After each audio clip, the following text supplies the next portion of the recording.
If I see one more comment about someone talking about 6ix9ine, I'm gonna get mad. Stop talking about it. I don't want to hear about it. I don't want to hear a theory about it. I don't want to hear none of that. Oh, it was this. Oh, yo, Red. Yo, Red. Listen, boy, listen. Stop that, okay? You guys are causing me a lot of trouble, okay? Detectives came to me already, okay? Like, it's getting ridiculous. They're going to my mom. Like, this is a big problem. If you guys keep going with this Island Boy stuff, I promise you I'm gonna get mad. The Island Boys have now become the subjects of a federal inquiry that has sent shockwaves through the hip-hop world and left their futures hanging on a razor's edge. Beneath the viral gimmicks and the wild, clownish dreadlocks, investigators say these Florida natives were allegedly orchestrating a calculated home invasion operation, one that ended with federal agents arriving at their doorstep armed with search warrants, flipping their lives inside out. The disturbing chain of events that put them on the government's radar is far more layered and far darker than anyone initially believed. And tonight, we break down the full picture through exclusive visuals, leaked recordings, and insider intel circulating through the underground. What's going on, fam? We're about to step into a real-world saga that's rattled the hip-hop landscape and turned social media into an amateur detective's playground. This narrative twists and turns like a primetime drama, and trust, you're not prepared for the revelations coming next. But before we jump headfirst into this storm, here's the truth. Online circles have been spiraling with theories about who actually hit 6ix9ine's Florida mansion. But we're here to cut through the noise, separating rumor from reality, and show you exactly how this tangled situation unfolded. November 2025 became the moment that altered everything for Kodiak Red and Fly Soldier, the duo known as the Island Boys. Once riding the high of online fame, they were reportedly trying to hold onto relevance in a culture that evolves by the minute, when 4 masked gunmen descended upon 6ix9ine's Palm Beach mansion, forcing his 60-year-old mother at gunpoint and tearing through the estate in search of cash, jewelry, and anything else of value. Now, before you chalk this up as another run-of-the-mill celebrity hit, think again. The precision was too sharp, the timing too convenient, and digital sleuths quickly began connecting dots that raised red flags for federal investigators. And here's where the story turns volatile. This isn't just a burglary, it's a tale of pressure, envy, and the extreme lengths people go to when their 15 minutes of fame begin slipping away.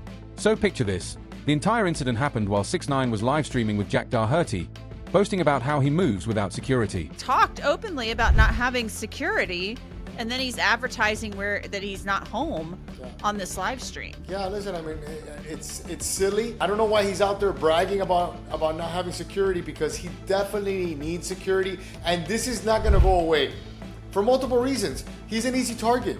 You know, when you walk around with, you know, $250,000 in jewelry on you, if you insist on walking around with that type of money, then you need professional help. And it's your friends hanging out with you obviously are insufficient.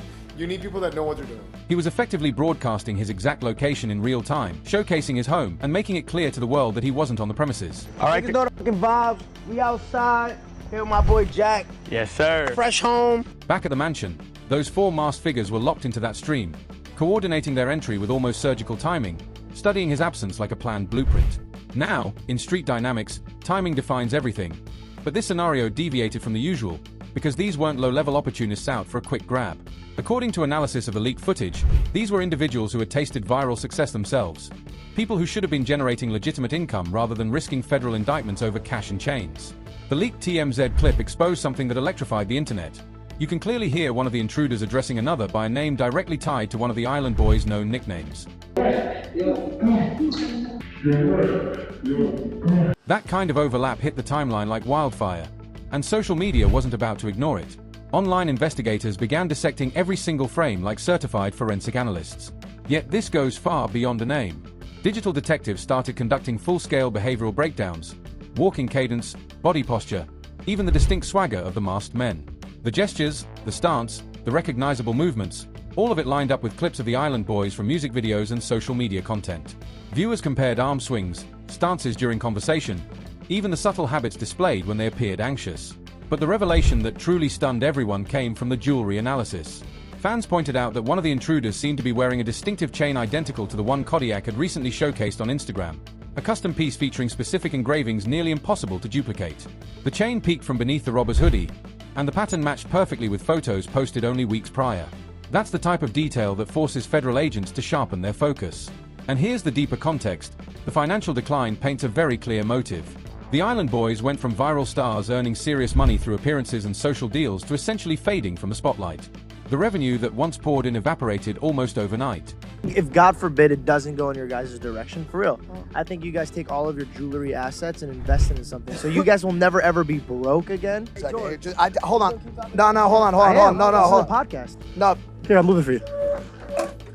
I was giving you nice advice, bro. And now you've got 6ix9ine, still pulling in millions despite his legal turmoil, continuing to flaunt stacks of cash and high-end cars across social media like nothing's changed.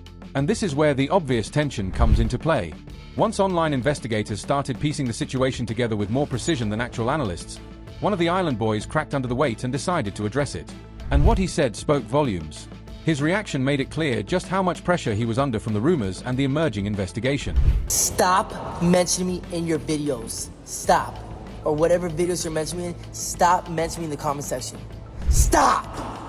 Stop, you see me? The moment he stepped forward, he came out firing off excuses, claiming he was in Vegas at the time of the break-in, dropping oddly specific details about his whereabouts that no one even requested. He mentioned taking taxis, traveling across the west coast of Florida, laying out timestamps and locations like he was drafting a courtroom statement. Hey, for anyone that's saying that I had robbed somebody's house, 6ix9ine, Red is in the west coast of Florida, and I was in Vegas. I just got to Florida, just now. I'm riding a taxi. I just got to Florida. What you saying? Tripping. I ain't robbed nothing. Let's keep it real. That's defensive energy if we've ever seen it. Why clarify your entire schedule if you're not worried about being tied to something? And then he escalated further. Suddenly, he was demanding people stop bringing up anything related to the 6ix9ine robbery. His tone shifted to irritation and anger, shutting down any mention of theories, speculation, or online chatter that linked him to the situation. I see one more comment about someone talking about 6ix9ine, I'm gonna get mad. Stop talking about it. I don't want to hear about it. I don't want to hear theory about it. I don't want to hear none of that. Oh, it was this. Oh, yo, Red. Yo, Red. Listen, boy, listen. Stop that, okay? You guys are causing me a lot of trouble, okay? Detectives came to me already, okay? Like, it's getting ridiculous. They're going to my mom. Like, this is a big problem. If you guys keep going with this Island Boy stuff, I promise you I'm gonna get mad. But here's the part that changed everything. He openly admitted that detectives had already visited him, and that they even questioned members of his family. You hear that? Detectives had already made contact. That means law enforcement felt the online findings were credible enough to follow up in person. And the fact that investigators questioned his mother as well shows how serious the inquiry had become. The emotional strain was clearly wearing on him. You could hear it in his voice, see it in his posture. This wasn't someone casually brushing off rumors. This was someone visibly weighed down by the prospect of real consequences. Every time he repeated that people needed to stop discussing the case, that it was causing problems, it was the kind of insistence that suggests someone who feels the pressure closing in. But then the story took a sharp turn. While the internet continued building a case around the Island Boys, and while one of them was visibly unraveling under attention from federal agents, 6ix9ine stepped forward with an entirely different account that blindsided everyone. This is where the narrative thickens, because his statements contradicted nearly every online theory. When Aiden Ross confronted him directly about the Island Boys rumors during a livestream, 6ix9ine dismissed it on the spot. He claimed he didn't believe they were involved, saying he witnessed details during the break-in that didn't align with those accusations. He insisted the internet was reaching, crafting conspiracy theories for entertainment. So I want to make this video to clear up all the fake news and rumors. So the world knows this. It's a fact. I'm on house arrest. I've been on house arrest. I think everyone in America and everyone across the world knows that I'm on house arrest. Yesterday, they allowed me to leave for work. People, I guess, saw that I was on live stream with Jack Doherty. They took that opportunity to do some. Like I said, it's me, so I get it. The rules are different for me. But if it was your favorite artist, your favorite actor, and that was done, they don't get no cool points for that. My mom is 60 years old. Y'all know I'm supposed to come home. Y'all know I'm home all the time. I'm on house arrest. So y'all take the opportunity that I'm not home. Y'all see me on live stream with Jack Doherty in Miami, and y'all do that. That's whack. Get no cool points. I don't think nobody respects that. 6ix9ine got extremely precise in shutting it down, pointing out that his neighborhood has hundreds of houses and suggesting the perpetrators were local teens. He emphasized that the intruders had no visible tattoos and that portions of their faces were actually exposed, which didn't line up with the Island Boys' very recognizable appearance. The way he described them sounded more like he was giving neighbors a safety warning than fueling online speculation. Allegedly, people were saying it was the Island Boys. No, I don't even think Island Boys. They're not capable. No, I swear, that's what I saw. I swear. That's what. There No. were kids in this neighborhood. What so the let fuck? me leave that real clear. There's 230 homes in my neighborhood. What it's pointing out to be, yeah, he didn't do that then. But what was pointed out to be that it was kids in the neighborhood because there was no car that came in, no car that left. So it was white kids at that. No way. Oh, hell no. There was no tattoos, so Are you gonna be? this myth that it was those two brothers that there's no tattoos, their face was able to see there was no tats, so that's just a myth. It's just Instagram conspiracy, whatever fuck. But anyway, long story short, I'm glad that my mom's okay. I'm glad that my dog's okay. I'm glad that my family's okay. Amazing. And yeah, these people took the opportunity when I wasn't home. Now let's break down this contradiction. Think about it. 6ix9ine claims these were neighborhood kids without tattoos, while the internet claims there are voice matches, matching chains, movement analysis, and federal investigators questioning the Island Boys. Something in that equation doesn't balance. Either online detectives fabricated a narrative, or 6ix9ine is withholding something, or there's a deeper layer none of us have seen yet. Why would he contradict evidence circulating online? Maybe he doesn't want to escalate the situation further. Maybe he's aware of information that hasn't been made public. Or maybe he's distancing himself from the Island Boys entirely to avoid becoming entangled in their chaos. In street culture, withholding information can be a way to dodge bigger problems. But here's the key point. The involvement of federal agents confirms this wasn't a routine burglary.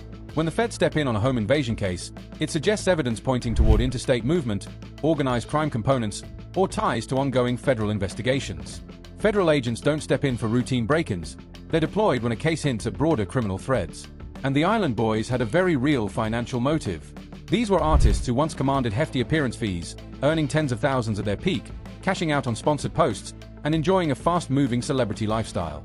But viral stardom evaporates quickly. Once the internet shifted to the next wave of influencers, their income dried up almost overnight. Meanwhile, 6ix9ine continued showering his mother with luxury vehicles and tossing out million-dollar gifts as if it were pocket change.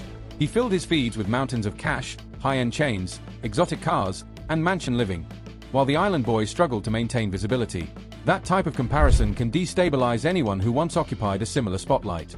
For those unfamiliar with these dynamics, let's be clear. In the streets, desperation pushes people toward drastic decisions. When you're watching someone display wealth effortlessly while you're scraping for stability, envy can morph into volatility fast. That kind of pressure can lead individuals down reckless paths. And it's not strictly about finances. It's about pride, status, and the belief that you're entitled to what someone else has achieved. Then there was the digital silence. Both Island Boys went completely off-grid around the time of the break-in.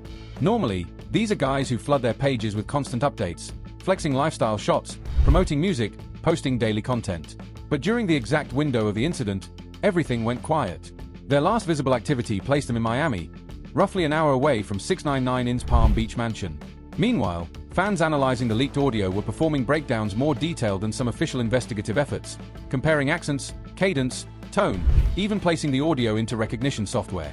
Multiple independent analyses flagged strong similarities between one intruder's voice and one of the Island Boys. Some fans even claimed they used professional-level programs and received high-confidence matches. But this narrative stretches far beyond a single home invasion or internet speculation. The real underlying theme is what this incident revealed. Social media fame brings opportunity, but also vulnerability. The Island Boys had the spotlight without the sustained financial grounding, while 6ix9ine held both wealth and notoriety, yet exposed himself through excessive online flexing. Together, those ingredients created the perfect conditions for a high-stakes situation. And this story transcends guilt or innocence. It highlights how the digital world has become a formidable force in shaping criminal investigations. It shows how economic decline can push individuals into extreme behavior, and how federal agencies now monitor online evidence with increasing seriousness. We're living in an era where online communities can piece together narratives law enforcement can't ignore. And through all this, we can't overlook the central victim, 6ix9ine's 60-year-old mother. This woman had a gun pointed at her inside the one place she should have been safe. And regardless of whether the intruders were the Island Boys or local teens, she endured that terror because her son's online presence made him a high-value target. An older woman, someone who barely speaks English and spends her time in church, was thrown into a nightmare because of the lifestyle orbiting her son. And the streets have been vocal about what they believe happened. In communities where instinct speaks louder than words, people can tell when a situation feels off. The timing, the execution, the precision, All of it suggested an inside angle or at least someone familiar with the home's layout. The intruders moved with intent. They knew when to strike. They knew the streaming schedule. They understood the gaps in security. This incident wasn't random. What we're witnessing is a broader shift in how social media has transformed the landscape for both celebrities and criminals. By broadcasting locations, showcasing wealth, and revealing home interiors, people unintentionally hand out a roadmap to anyone watching with bad intentions. 6ix9ine was essentially broadcasting the exact moments he wasn't home and showcasing the valuables inside his residence. What's fascinating is how law enforcement has begun responding to this new digital landscape. Federal investigators are now placing genuine weight on social media-based evidence, integrating publicly sourced analysis into their case building, and acknowledging that online communities occasionally uncover angles traditional investigative procedures overlook. This case may ultimately become a benchmark for future digital-era investigations. In the end, this isn't merely about a break-in or a wave of online theories. It's a storyline about the double-edged nature of viral fame, how financial decline can push people toward decisions that alter their lives forever, and how the internet has a long memory. Regardless of whether the Island Boys were involved, this entire chain of events highlights just how quickly situations can unravel in today's interconnected world. The unanswered question now is what lies ahead for both the Island Boys and 6ix9ine. With federal authorities engaged, online evidence stacking up, and conflicting accounts from everyone involved, this narrative is nowhere near reaching its conclusion. The influence of crowdsourced investigations is something many individuals don't fully grasp until it's already working against them. We may be witnessing the start of a new era, one where online sleuthing and formal law enforcement operate in tandem. This situation is also reshaping how public figures approach their online presence. The era of casually flaunting wealth and revealing real-time locations may be fading fast. More cautious celebrities are already shifting their posting habits, thinking critically about timing and exposure. So what do you make of all this? Do you believe the Island Boys were truly behind the incident? Or is 6ix9ine correct in claiming it was local kids? The evidence points in multiple directions, and the contradictions are striking. Are internet investigators helping clarify the truth, or complicating law enforcement efforts? And what does this mean for how celebrities navigate social media in the future? Share your perspective in the comments. And don't forget to like and subscribe for more breaking stories shaping the culture. Stay safe out there, fam. And keep in mind, the internet never sleeps. In 2025, your online footprint might be the very thing that determines your innocence or guilt.